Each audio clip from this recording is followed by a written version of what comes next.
নমস্কার বন্ধুরা, আজকে একটা আমি চিকেন কারি রেসিপি নিয়ে চলে এসেছি। আর এই চিকেন কারিটা একটু আলাদা মতো বানানো হয়। এটা খেতে দারুণ টেস্টি হয়। দেখুন দেখুন রঙটা কত সুন্দর হয়েছে, যেমন দেখতে তেমনি দারুণ খেতেও হয়। তো আপনারা তো অনেকবার চিকেন কারি বানিয়েছেন, একবার এইভাবে বানিয়ে দেখবেন। তো এখানে আমি তার জন্য নিয়ে নিয়েছি 700 গ্রাম মতো চিকেন আছে। চিকেনটা ধুয়ে পরিষ্কার করে নিয়েছি। এখন সবার থেকে আগে আমি কড়াই বসিয়ে দেবো। কড়াইয়ের মধ্যে কিছুটা তেল দিয়ে দেবো। তেল দিয়ে এখন আমি এর মধ্যে দিয়ে দেবো 4 টুকরো আলু। আলুটা আমি আগে একটু সেদ্ধ করে নিচ্ছি কুকারে। চাইলে আপনারা কাঁচা আলু দিয়েও বানাতে পারেন, কিন্তু সেদ্ধ আলু দিলে একটু জলদি চিকেনটা রেডি হয়ে যায়। তো এখন এর মধ্যে দিয়ে দেবো আমি হলুদ আর নুন, আর দিয়ে আলুটা ভালোভাবে ভেজে নেব। লাল লাল করে ভেজে নেব। যখন লাল মানে ভাজা হয়ে আসবে তখন আমি এগুলো তুলে নেব। এখন ওই তেলের মধ্যেই আমি চিকেনটা দিয়ে দেবো। চিকেনটা কিন্তু এখন আমি কিচ্ছু মেশাইনি, শুধু চিকেনটাই আছে। এটা আমি ভালোভাবে ভেজে নেব। এখন আমার চিকেনটা দেখুন কতটা জল বেরিয়ে এসছে। তো চিকেনটা আমার ভাজা হয়ে আসলো, চিকেনটা আমি তুলে নিব। আর এই তেলের মধ্যেই আমি মশলাটা ভেজে নেব।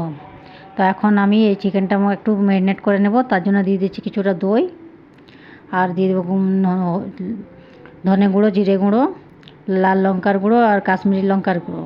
আর এখন দিয়ে দেবো নুন আর একটু গোলমরিচ গুঁড়ো, আর দিয়ে দেবো গরম মশলার গুঁড়ো। আর এখন দিয়ে এগুলোকে ভালোভাবে আমি একটু ম্যারিনেট করে রেখে দেবো 10 মিনিটের জন্য।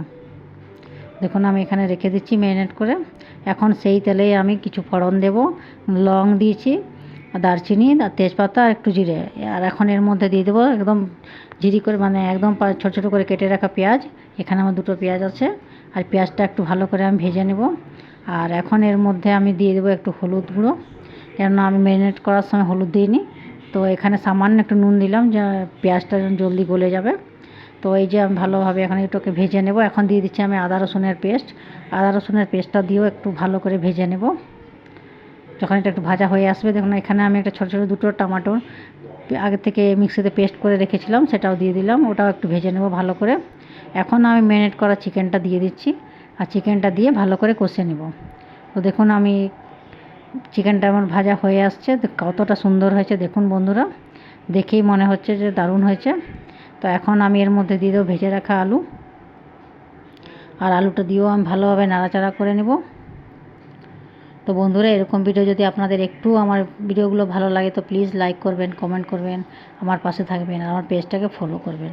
তো দেখুন আমি আলুটা আমার ভালো করে কষা হয়ে গেল। এখন এখানে আমি দিয়ে দেবো গরম জল, কিন্তু এখানে একটা খেয়াল রাখবেন যেন গরম জল দিবেন, ঠান্ডা জল কিন্তু এখানে দিবেন না। তো দেখুন এখানে আমার জলটাও দেওয়া হয়ে গেল, ঝোলটা ভালোভাবে ফুটে আসছে। তো এখন ওপর থেকে ধনেপাতা দিয়ে দেবো, তাহলেই আমার চিকেনটা একদম পুরোপুরি রেডি হয়ে গেল খাওয়ার জন্য। তো এখন এটা আমি সার্ভ করে দিচ্ছি গরম ভাতের সাথে। এই চিকেনটা কিন্তু এতটাই টেস্টি হয় বন্ধুরা, যে না খেলে কিন্তু বুঝতে পারবেন। তো একবার অবশ্যই ট্রাই করে দেখবেন। আজকের ভিডিও আমি এখানেই শেষ করছি। ভালো থাকবেন, সুস্থ থাকবেন, বাই।